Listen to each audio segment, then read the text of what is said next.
नमस्कार, मैं राहुल अवस्थी और आप देख रहे हैं भारत अपडेट। ये तस्वीरें देखिए। ये तस्वीरें सिर्फ एक मीटिंग या हस्ताक्षर समारोह की नहीं हैं। ये तस्वीरें उस समझौते की हैं जिसे दुनिया आज mother of all trade deals कह रही है। यह तस्वीर भारत और यूरोपियन यूनियन के मजबूत होते रिश्तों की गवाही देती है। आज ये साफ हो चुका है कि भारत को यूरोप के रूप में एक बेहद ताकतवर और भरोसेमंद व्यापारिक साथी मिल गया है। वहीं यूरोपीय यूनियन को भारत जैसा दुनिया का सबसे बड़ा और तेजी से बढ़ता बाजार हाथ लग गया है। दिलचस्प बात यह है कि इस नई दोस्ती का श्रेय अप्रत्यक्ष रूप से अमेरिका के राष्ट्रपति डोनाल्ड ट्रंप को दिया जा रहा है। ट्रंप की आक्रामक टैरिफ नीति और एकतरफा रवैये से परेशान होकर भारत और यूरोप एक दूसरे के करीब आ गए और कहा जाता है कि एक और एक मिलकर 11 होते हैं, लेकिन यहाँ तो एक और एक मिलकर 28 हो गए।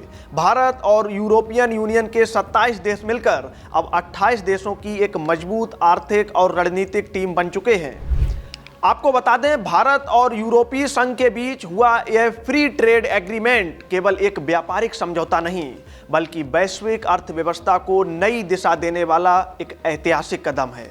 इस समय भारत और यूरोप के बीच करीब 180 बिलियन यूरो का वार्षिक व्यापार होता है, जो आने वाले वर्षों में तेजी से बढ़ने की संभावना है। Digital governance, green energy, infrastructure, development partnership, technology और इनोवेशन जैसे क्षेत्रों में दोनों पक्षों ने सहयोग के नए आयाम खोल दिए हैं। इस विशाल दायरे और प्रभाव को देखते हुए इसे mother of all trade deals कहा जा रहा है और इसकी सबसे बड़ी वजह यह है कि भारत और यूरोपियन यूनियन मिलकर दुनिया की कुल जीडीपी का लगभग 25% हिस्सा रखते हैं और ये समझौता वैश्विक व्यापार के लगभग 1/3 हिस्से को कवर करता है। इतना ही नहीं, यह दुनिया की दूसरी और चौथी सबसे बड़ी अर्थव्यवस्थाओं को आपस में जोड़ने वाला समझौता है, जो इसे अभूतपूर्व बनाता है। इस डील के तहत भारत के लगभग 9,425 उत्पादों पर यूरोप के बाजारों में टैक्स पूरी तरह से खत्म हो जाएगा और इसका सीधा फायदा करीब 6,75,000 करोड़ रुपए के भारतीय निर्यात को मिलेगा। इस समझौते का असर कुल मिलाकर लगभग 191 करोड़ लोगों की जिंदगी पर पड़ेगा, जिसमें भारत के 146 करोड़ और यूरोप के करीब 45 करोड़ लोग शामिल हैं। यूरोपीय यूनियन में Spain, France, Germany, Italy, Poland, Sweden, Belgium और ऑस्ट्रिया समेत 27 देश शामिल हैं और यही वजह है कि इस समझौते को दुनिया के सबसे बड़े व्यापार समझौते में गिना जा रहा है।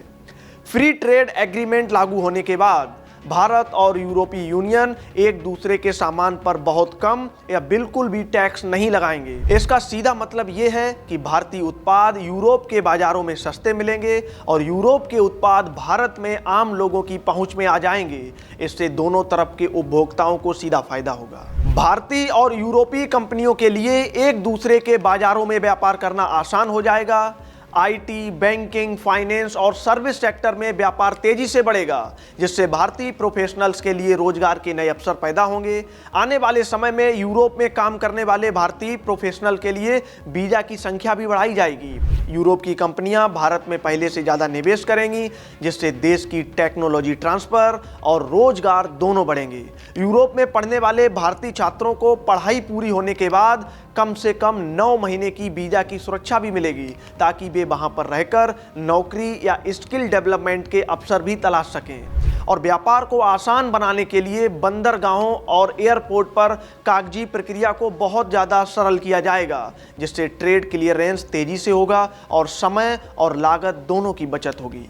यह समझौता वर्ष 2027 से लागू होने की संभावना है और इसके बाद भारतीय बाजार में बड़े बदलाव देखने को मिलेंगे। यूरोप से आने वाली लग्जरी कारें, बाइक्स, मशीनरी और फाइनेंशियल सर्विसेज पहले की तुलना में कहीं ज़्यादा सस्ती हो जाएंगी और इस समय यूरोप से आयात होने वाली कारों पर लगभग 110% तक का टैक्स लगता है, जो भविष्य में घटकर केवल 10% रह जाएगा। हालांकि इसके लिए हर साल 2.5 लाख गाड़ियों का कोटा तय किया गया है, जिसमें कि BMW, Mercedes, Audi, Porsche, Ferrari और लैम्बोर्गिनी जैसी गाड़ियां अब भारतीय ग्राहकों को कहीं कम कीमत पर मिल सकेंगी। यूरोप से आने वाली वाइन्स पर भी अभी तक 150% तक टैक्स लगता है, जो घटकर प्रीमियम वाइन्स के लिए लगभग 20% और मीडियम रेंज की वाइन्स के लिए 30% रह जाएगा। ऑलिव ऑयल और अन्य वेजिटेबल्स ऑयल्स पर भी लगने वाला 45% टैक्स पूरी तरह खत्म हो जाएगा। कीवी और नाशपाती जैसे फलों पर भी जो अब तक 33% टैक्स लगता था, वह घटकर 10% रह जाएगा। वहीं प्रोसेस्ड फूड जैसे कि bread, biscuit, pastry, pasta, chocolate और पालतू जानवरों के भोजन पर भी टैक्स 50% से घटकर शून्य हो जाएगा। पैकेज फ्रूट्स जूस और नॉन एल्कोहलिक बियर पर भी टैक्स पूरी तरह से खत्म हो जाएगा, जबकि यूरोप से आने वाली बियर पर टैक्स 110% से घटकर करीब 50% तक रह जाएगा और इसका सीधा असर आम उपभोक्ताओं की जेब पर पड़ेगा और विदेशी उत्पाद पहले से कहीं ज़्यादा सस्ते मिलेंगे। आपको बता दें, जब अमेरिका ने ट्रम्प टैरिफ के तहत भारत पर शुल्क बढ़ाया था, तब टेक्सटाइल, लेदर, फुटवेयर और जेम्स ज्वेलरी सेक्टर सबसे ज़्यादा प्रभावित हुए थे। लेकिन यूरोपियन यूनियन के साथ हुए इस समझौते के बाद टेक्सटाइल, लेदर और फुटवेयर पर टैक्स लगभग शून्य कर दिया गया है और ज्वेलरी पर भी भारी कटौती की गई है। इससे भारत के छोटे और लघु उद्योगों को यूरोप के करीब 3 लाख करोड़ रुपए के टेक्सटाइल बाजार में बिना टैक्स के प्रवेश मिलेगा। सूरत, लुधियाना और वारंगल जैसे शहरों के कपड़ा उद्योगों को इससे जबरदस्त फायदा होगा। इस तरह यूरोप का लेदर और फुटवेयर बाजार करीब 9 लाख करोड़ रुपए का है, जिसमें अब आगरा, कानपुर और कोल्हापुर जैसे शहरों का चमड़ा उद्योग बिना टैक्स के अपने उत्पाद बेच सकेंगे। हीरे और आभूषणों पर टैक्स घटने से सूरत, जयपुर और मुंबई की ज्वेलरी इंडस्ट्री को भी बहुत बड़ा फायदा मिलने वाला है।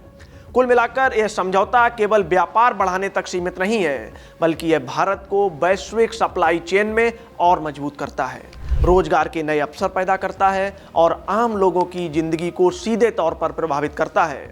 यही वजह है कि भारत और यूरोपियन यूनियन के बीच हुआ यह फ्री ट्रेड एग्रीमेंट आज पूरी दुनिया में mother of all trade deals के नाम से जाना जा रहा है।